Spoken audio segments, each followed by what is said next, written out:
ci man jëndewuma dara lu dul mbëggeel ma la tànn seppi la ci ndax yaa may daaneel yow xam nga ni kenn du xëccoo li mu moom ma baby sama xol bi yaa ko moom sama yéene di ñu tundu ba sa yam ci doom ñi koti koti yoli yoli li ci suukar du xorom réeroon nga gindi ma pina way ni sa waye pini ma réeroon nga gindi ma waye mi sa waye pini ma koti koti yoli sa loxo sama nopp di ma yoli yoli koti xam li nga na ma tax ma lay koti koti yoli sa loxo sama nopp di ma yoli yoli koti xam li nga na ma tax ma lay ku ci am sa koti koti de ko yoli yoli ku ci am sa maa ngi nuyu mbooloo mi fi daje ñëpp di sant ñëpp di gërëm ñëpp di leen jox seen wàccuwaay bu baax di jox nag di nuyu tamit tout d'abord suñu invité yi nga xam ne ñoo fi toog nekk suñu ay kilifa ci quartier bi nekk tam ñoo xam ne dara ñoru leen lu développement quartier bi di monsieur Diallo ak monsieur Ndiaye mi nga xam ne moom la àndal ñu ngi leen di nuyu bu baax di leen jox seen wàccuwaay man nag maa ngi tudd Absa Xuma nekk présidente GIE Musóor gi ñun nag ñu ngi yëngu ci transformation ay transformatrice lañu dugg ci développement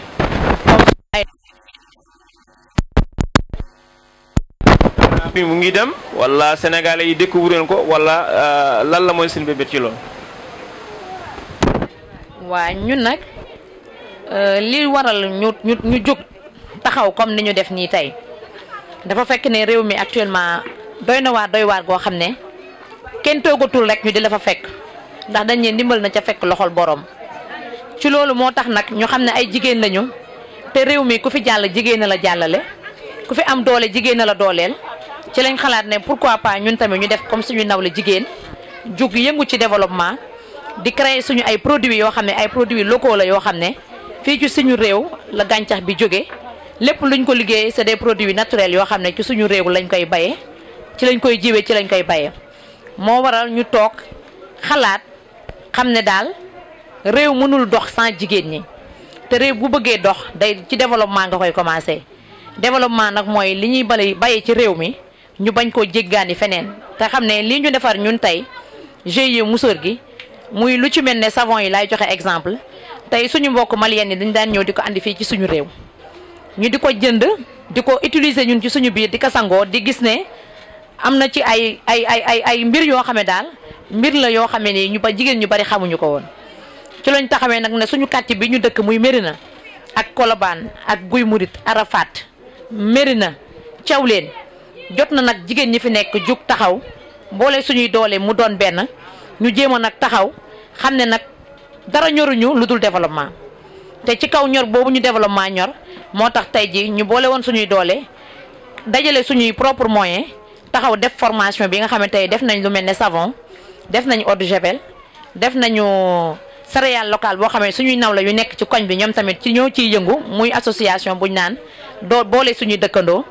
ñu boole suñuy doole lëkkale suñuy doole ndax xam ne mbooloo mooy doole ñu taxaw liggéey lu mel nii ba ci eau de javel ba ci confiture lu bari loo xam ne dañ ko daan gis rek ñu di ko daan jënd di ko utiliser ndekete boobu lu mel ni ñun war nañ koo mënal suñu bopp à travers suñu formatrice boo xam ne mi ngi tudd Awa Ba dëkk ba Thiès jàpp nañ ci xam-xam bi vraiment ba jigéen ñu bari maîtriser nañ 3 jours yi nga xam ne def nañ ko formation ci céréales ci produits locaux yi nga xam ne jot nañ koo créer te fas yéene wuñu mu yem fii dañu fas yéene incha allah lépp loo xam ne nii lu ñuy utiliser la ci biir kër wala lu ñuy utiliser ci feneen ak feneen ñun jigéen ñi taxaw fii di waa Musóor gi pare nañ incha allahu rabbi pour liggéey boobu ñu defal ko suñu bopp à travers nag suñu formatrice bi ak suñu kilifa yi nga xam ne ñoom la ñu dëkkal bu du woon ak ñoom lii ñu mën tey duñ ko mën ma di leen di jaajëfalaat encore une fois. déedéet pour l'instant nag moom gisaguñu doole état ki ñu gis mooy suñu frère bi toog di monsieur Diallo comme ni ma ko waxee parce que depuis ñu dooree lii ba léegi vraiment ñun ak moom la bàyyiwuñu benn yoon ci conseil bàyyiwuñu ci dooleen buñ ko jógee tamit dañuy gërëm ku jar a gërëm parce que vraiment nit boo koy dimbali da nga koy dimbali ca ba muy teel muy Pama Dikke Diop doom ci Mbaye Jacques Diop parce que vraiment démb la ñu yónnee xaalis bu takkoo takk boo xam ne ku ñu war a remercier la parce que bi ñuy xalaat lii waxtaanuñ ci ak moom dañ ko def ba pare dog ci waxtaan ak moom te bi ñuy waxtaan ak moom ci mbedd la ñu tase ak moom waxtaan ci ak moom mu ne ñu góorgóorlu leen li ma mën mooy jàppale leen te li fi sama baay daan def muy Mbaye Jacques Diop yal na yàlla yërëm ko te yeesal yërmande fa mu dëkk fa mu tëdd parce que lu doomam mën tey rek moom moo tax mu mën ko kon ñun bu ñuy gërëm état wala ñuy gërëm politicien ci moom lañ koy jiitee parce que vraiment topp na ci ay tànki baayam taxawuñu jàppale ñu participation démb la ko joxe ne duma xaar tey démb laa leen koy jox pour li ci des ci journée bi ngeen mën ko eggale ak seen sago ñu ngi koy gërëm bu baax di gërëm tamit koo xam ne nii vraiment kooku sama séddoo la muy sama séddoo lool muy grand Tamsir Ndoye ak Thierno Ndoye léegi laa gis seen appel en absence yeex naa ko gis mais vraiment ñoom tamit ba ñu waxtaanee lii ñun ak ñoom dañu seen participation mooy njëkk a dugg ñu yëkkati xaalis bu bari boo xam ne produit buñ fi liggéey tey luñ ci mën a doole lu ne ñoom ñoo ci jiit te lañ ci doole ñoom la ñu jox ko ëpp kon ñoom tamit mention spéciale dañ leen di gërëm di leen sant di gërëm aussi tamit suñu frère ñu dëkkal ci quartier bi muy kuñ naan Alsane Mangara Issa Sembène Ablaye Cissé bu ñu limee dañuy juum mais en tout cas ñu jàppale lañ Omar Cissé vision bi nga xamante ne tey amuñu locaux amuñu benn barab bu ñuy liggéey lii suñu biir kër la ñuy am te bu ñu sañoon lii ñuy liggéey ñaan yàlla am ay centrale d'achat ñaan yàlla am ay partenaires à l'étranger tey bu ñu ko defoon suñuy biir kër xëy na tey produit yi tey lañ ci bëgg tey ji muy centrale d'achat yooyu yàlla mën na ko bañ a sottil mais moo yëkkati këram à travers Pape Dieye muy suñu frère vraiment jàppale ñu yëkkati kër ga teg ko ci suñu loxo mettre ko à léegi këram la ñuy defee lépp te vraiment amuñu fayam ñu ngi koy remercier parce que tey bu ñu amul woon loko bi dina gën a metti kon moom tamit ñu ngi koy jaajëfal bu baax di ko gërëm di ko sant di ko bàyyi ak Maulana moom Omar Cissé moomu ak Pape Dieye mi nga xam ne moo yombal lépp vraiment amuñu seen fay. vraiment ONG 3D bu ñu demee démb ba ñëw dañuy visiter démb sant ñu photo yi ñu doon def sant ñu leneen ak leneen pour taxaw jàppale ñu vraiment moom tamit moo ñu ko yombalal moo ñu yombalal keneen ak keneen ñu di ko sant di ko gërëm di gërëm Franck mi nga xam ne moom lañu dëkkal ci quartier bi moom tamit vraiment mu taxaw pour jàppale ñu. dama ne démb jigéen ñi association bi ma ne leen suñu ndimbal du tey rek amaana am na ñoo xam ne dinañ leen gis tey am na ñoo xam ne après lañ leen di gis parce que suñu ndimbal ak ñoom du doon xaalis rek dañuy dimbali ci leneen ak leneen te loolu ñu ñuy dimbalee xaalis neex na waaye loolu moo ko dàq parce que boo sañoon loo liggéey jaay ko kon ñooñ tamit dañ leen di sant di leen gërëm mais nag di sant jigéen ñi nga xamante ne ñoo yor association bi ñoo ngemb association bi ñoo téye association bi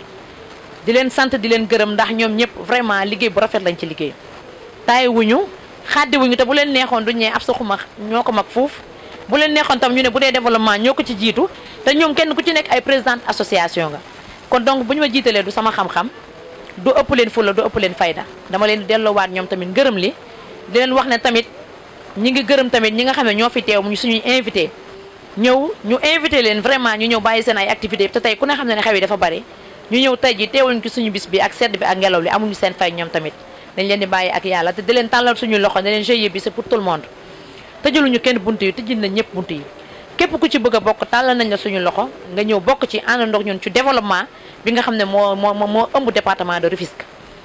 buñ ci jógee tamit dama leen di ñaaxaat parce que démb dañu toog ak kilifa mu am lu mu ñu wax ne ñu lii ma leen jox dama leen a sas du sama ndimbal ak yéen mais li ma bëgg mooy li ngeen ma wax ak li ngeen ma wan laa bëgg a xool ndax dina wëy am du wëy donc nag kon nañ leen boolewaat suñuy doole te xam ne ñun ñëpp ñoo bokk ndam li bu ndam amee parce que tey buñ fi toogoon di wax dañuy wax absa rek parce que ndam li ndamu ñëpp la donc kon nañu tàllalaat nañu tàllal joxantewaat suñuy loxo bokk ndey bokk baay yéenante jàmm te fas yéenee liggéey nag buñ ko wootee vraiment lépp loo jàppoon da nga koy bàyyi ndax man tey am naa tour boo xam ne démb ak tey fa la ñu waroon a nekk ñoo waroon yow liggéey bi ak lépp muy tour de famille bu mag a mag guy ma doog a dem ci loolu te maa ngi war a préparer dem voyage Touba ginnaaw suba donc tamit dama bëgg suñu mbokk jigéen ñëpp bu ñu waxatee liggéey kenn ku nekk la nga jàpp na nga ko bàyyi ñu àndandoo boole suñuy doole ñu bokk liggéey bi te xam ne ñun ñëpp kenn ku nekk da ngaa yor sa kër waaye buñ nee liggéey te bëgg a développer kenn ku nekk la nga jàpp na nga ko bàyyi ñu àndandoo pour vaincre li nga xam ne ni moom la ñu bëgg muy suñu objectif loolu daal dinaa leen ko dénkuwaat bu baax parce que kenn rek mënut a doxal dëgg la nag mbooloo moo gis dina am ñoo xam ne ñoo koy taawu pour mu mën a jëm kanam mais ñun ñëpp bu ñu booloo joxe suñu loxo li ñu bëgg a fi ñu bëgg a egg dinañ fa egg te dinañ accomplir suñu ay mission parce que suñu bëgg-bëgg mooy taxawal ay centrale d'achat ni ñu taxawee ay magasin Auchan fii ci suñu dëkk bi suñu réew mi ñu ubbi leen suñuy buntu lu ñuy jënd dem jënd ko te ñoom la ñuy jaay moo ñun li ñu liggéey la ñuy jënd ci ñun dem di ko jaay. donc nag bu ñu boolee suñuy loxo boolee suñuy doole centrale d'achat yooyu war nañ ko mën a taxawal ci suñu dëkk bi am fi ay centrale yoo xam ne jigéen ju nekk la ngay jéggaan di ko jënd ki sa biir kër nga jënd ko ci suñu centrale bi bénéfice bi duggaat ci suñu biir kër alal gi duggaat ci suñu biir kër suñu doom jariñu ci suñu borom kër jariñu ci. sama kàddu gu mujj nag avant may tëj di jox kenn damay remercier waat Awa parce que vraiment mention spéciale amuñu fayam parce que jóge ba Thiès nit da lay former pare la nga dem yoonam. mais tey lii mu def ni tey ji bàyyi jógewaat ba Thiès ñoo fekk si waat tey ji suñu remise de diplôme bi andil ñu diplôme yi vraiment lañ ko fay bokkul ak li nga xam ne ni mooy cëram ñu ngi koy remercier waat bu baax di ñaan yàlla mi nga xam ne nii moom la dara tawul yàlla nañu yàlla bàyyi ak Awa ba lépp lu ñuy def ci développement Awa gunge ñu ci tette ñu ci ak ñu mel ne Awa foofu laay yemale kàddu gi di jox tamit ñi nga xam ne daal ñoo fi ñëw ñi ngi sant daal délégation yi fi teew yëpp. maa ngi nuyu ñëpp di sant ñëpp di remercier ñëpp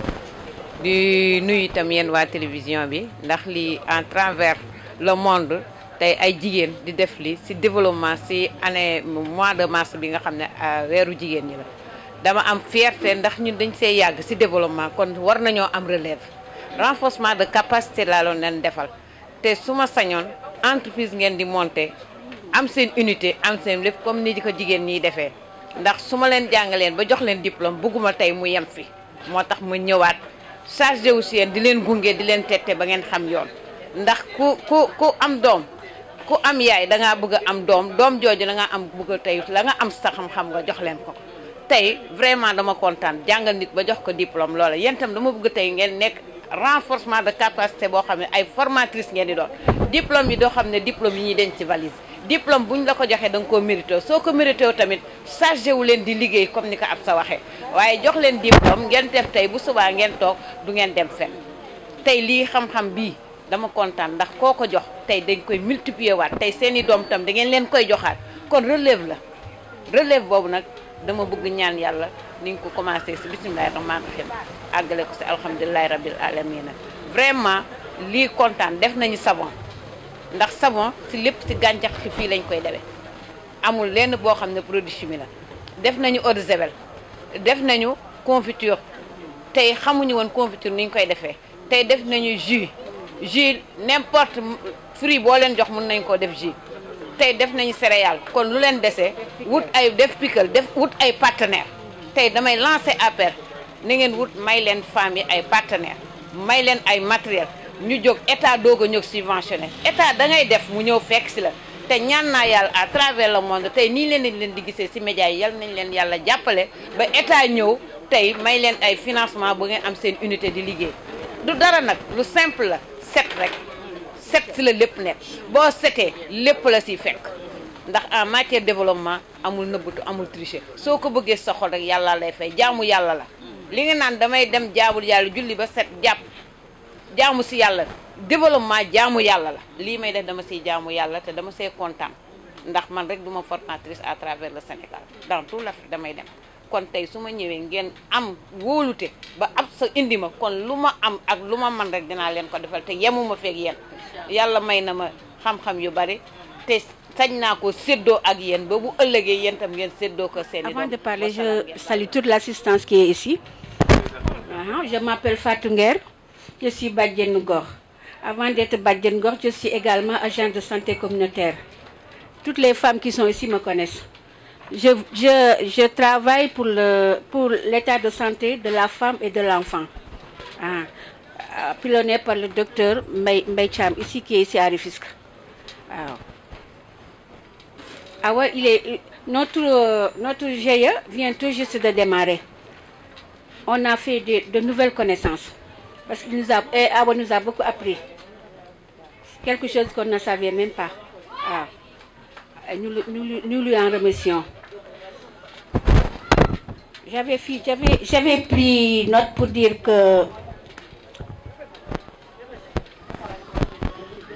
que nous voulons que ce GIE se pérennise. Nous ne voulons pas que ça s'arrête ici. Nous voulons des ustensiles pour notre travail. Nous voulons également des denrées de première nécessité. Quand on parle de formation, de transformation, il y a des produits, fruits et légumes. Donc il faut qu'on ait des moyens pour que ça puisse avoir cette pérennité. Nous voulons que ça dure. Raison pour laquelle nous demandons aux autorités qui sont d'abord ici à Rufisque, ensuite aux personnes ressources qu'ils puissent nous aider pour que notre GIE puisse se développer. Voilà. Est-ce que vous êtes prêt à aller à l'étranger, à Dubaï, concurrencer? Pourquoi pas? Pourquoi pas? Il faut je vais vous laisser, vous allez voir ce qu'on a réalisé. D'abord, avant, on nous vendait des savons, il y avait trop de chémé, ça piquait la peau. Actuellement, Awa nous a montré la technique, comment faire pour que le savon qu'on va utiliser ici puisse être meilleur que les autres savons.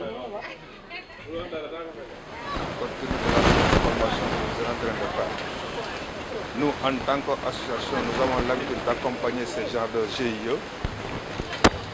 Nous, en tant qu'association, nous avons toujours l'habitude d'encadrer ces GIE, ce genre de GIE. Nous sommes vraiment contents de cette personne. Je ne sais pas qui a initié l'affaire, c'est Madame Kouma à mon avis. Bon, nous sommes vraiment contents. Je ne sais pas l'habitude de parler de choses en ce qui me concerne de plus, mais nous sommes continués. Est-ce que vous êtes rassuré aujourd'hui, comme on dit souvent, derrière tout un grand homme, il y a une grande âme? Tout à fait. Je suis d'accord. Je suis entièrement d'accord. Et vous les hommes, quel est le message que vous allez envoyer?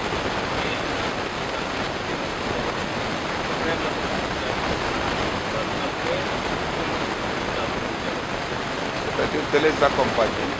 Parce que nous avons un peu d'expérience dans ce domaine. Tout récemment, il y a un de nos membres qui était au salon de l'agriculture et la Gisaï. Lui, il a vu beaucoup de produits locaux là-bas au niveau de Paris même, au salon de Versailles. Il était là-bas l'année dernière seulement qui était parti. Moi, je sais ce qui se passe avec le Tcheremboum. Parce que le Tcheremboum, c'était bien représenté au Sénégal, hein, le Mboumou Nebedaï. Parce que je l'ai vu quand même. Il faut demander, il faut se renseigner quand même. Mais cette année aussi, la même chose. Je m'excuse, dans ce sens, nous sommes prêts à les accompagner dans ce sens. Surtout, que ce soit au salon de l'agriculture, ça dépend. Surtout, nous sommes vraiment contents de les accompagner. Nous sommes fiers aussi d'avoir ces grandes dames transformatrices dans le quartier parce que nous avons toujours besoin de ça. Nous sommes di delloo ñëpp seen wàccuwaay di leen wax ne kontaan nañ ci teew fii parce que en tant que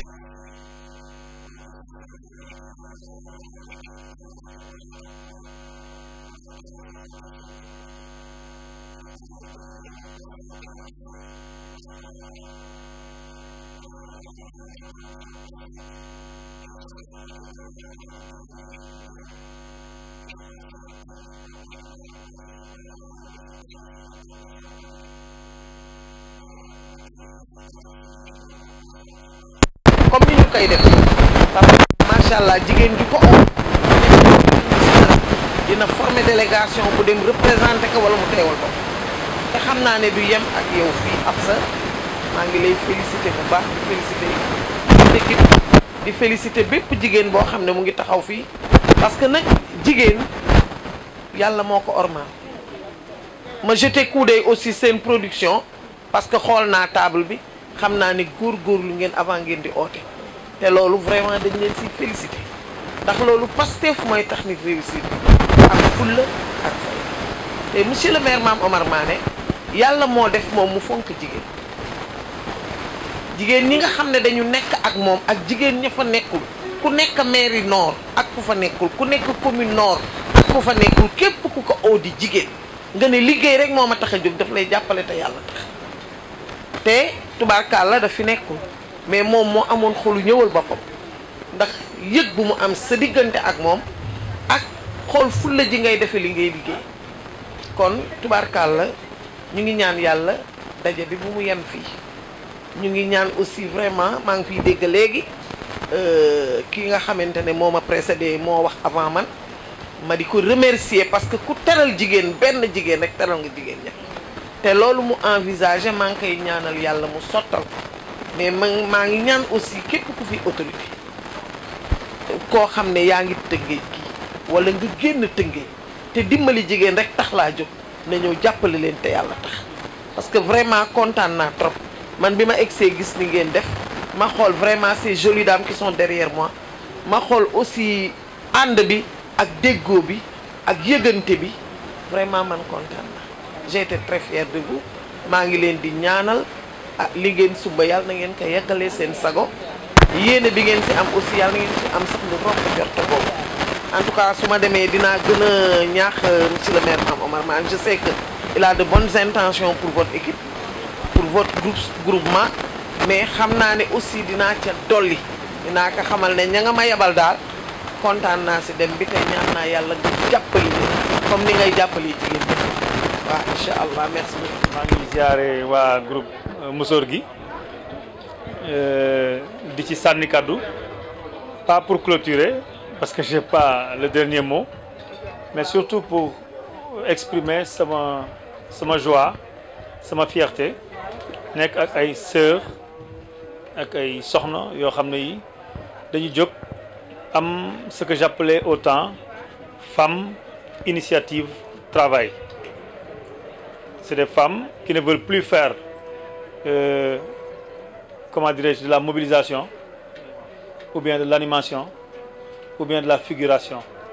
Elles veulent être actrices, dévouées, engagées pour des tâches de fierté et de dignité. Le message est simple. Le message est simple. L'État connaît mieux que nous ce qu'il faut faire pour pousser ces braves femmes. À partir de ce moment, nous pouvons, en tant que conseillers, indiquer des voies, indiquer des adresses pour une meilleure collaboration. Parce qu'il leur faut un partenariat solide pour mieux maîtriser. Bon, je m'exprime en wolof. Voilà. On est dans le sens de trouver des partenariats solides, partenariats techniques, stratégiques et financiers. Et j'ai quelqu'un qui est un grand frère à moi, un ami à moi, qui est là, Ndoye, qui a beaucoup d'expérience et beaucoup de relations dans ce sens et est prêt à les accompagner pour que lors des prochaines rencontres internationales, qu'elles puissent s'approcher de lui pour que lui, il leur, en tout cas, montre la voie à suivre pour avoir une représentation hors du pays. Ça permet à ces femmes-là d'ouvrir les yeux, de voir ce qui se passe dans le monde, de nouer des relations partenariales au-delà de nous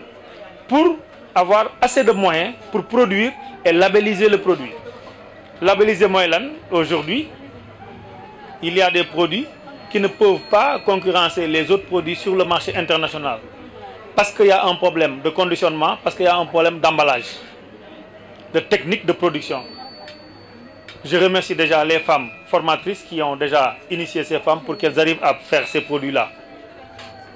Maintenant, il y a d'autres pistes aussi. Moi, j'étais en train de discuter avec un représentant de la société civile. Il s'appelle Djibi Gueye. Il a encadré plusieurs groupements féminins à travers le pays. Il est prêt à effectivement indiquer des canaux de partenariat pour que ces femmes-là essaient de capter ces fonds qui les manquent pour pouvoir effectivement mieux s'asseoir dans leur production et dans leur activité. Donc ci loolu lay tënk rek wax ne man kontaan naa vraiment ci taxawaay suñu jigéen yi suñu soxna yi ci li ñuy def nii wane rek ñoom bëggatuñ fee nekk di teewe ay mbumbaay ak ay xumbaay waaye dañoo bëgg jóg boole seen doole takk seen ndigg ngir mën a fexe ba xam-xam bi ne ci ñoom ak potentialité njëriñ yi ne ci ñoom ñu mën koo génne mais jubal ko ci liggéey ci kaw loolu nag li ñu mën a wax mooy nguur gi moom xam na lii ba pare xam na fu mu war a jaar du luñ koy jàngal du luñ koy fàttali li ci des moom mooy suñu côté ñun li ñu mën ci wàllu relation wàllu lëkkale ki nga xam ne dafa soxla nañ lañ ko waxati ndimbal dafa soxla partenariat pour mën a dem fexe ba ñoom ñu rapproché wu. maa ngi doon joxe exemple léegi sama grand Doudou nga xam ne moom miin na yoon boobu parce que dem na plusieurs fois ci ay foires internationales am na relation yi am na ONG bu mu jiite boo xam ne bii dafay dimbali ay jigéen dans ce sens moi je pense que aussi moom il est mieux indiqué pour jàppale leen ba nga xam ne foire yi mag yi am à travers le monde pour ne pas dire la France seulement mu jàppale leen ba ñoom chaque année ñu mën a préparer date boobu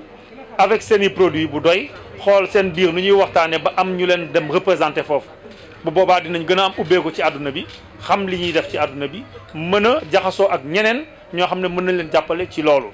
parce que man gis naa benn femme boo xam ne bii elle s'appelle Astou Diagne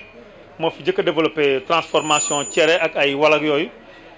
dem na ba am benn commande boo xam ne bii en Europe moom mënu ko satisfaire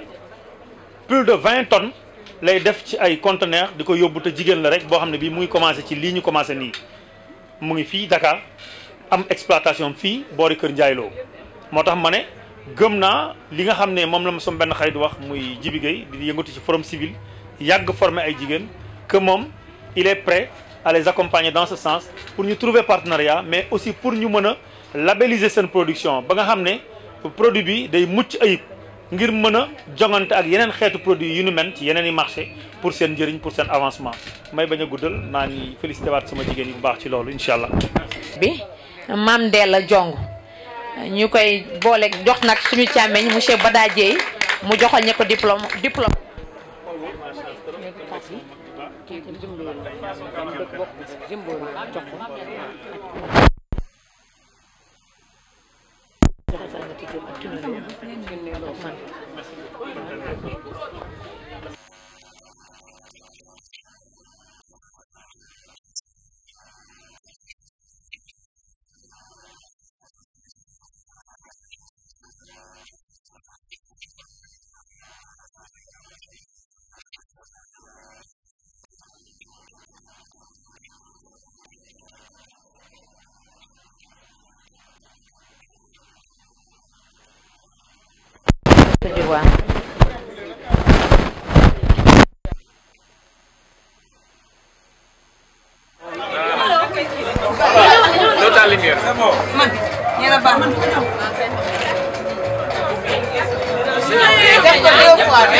Sourire, salut, sourire.